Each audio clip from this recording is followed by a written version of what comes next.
Hey guys, welcome back to our channel Take Two. Today in this video I'm gonna be showing you guys how you can find Telegram group user phone number. So I'm gonna be teaching you a very easy step regarding this one. So if you have any problem or any queries within the process, just let me know in the comment section right away. Now without any further delay, let's just get started. So firstly, what you need to do is you need to go to your Telegram app and then log in with your account, and then you'll be over here in this particular platform.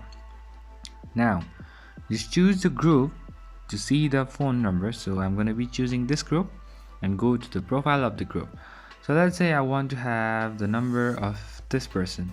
So what I'm going to do is I'm going to tap on him, and then I'll be having the number over here like this. Choose another person and you'll be having the number over here like that. So that's pretty much, guys, that's how you do it.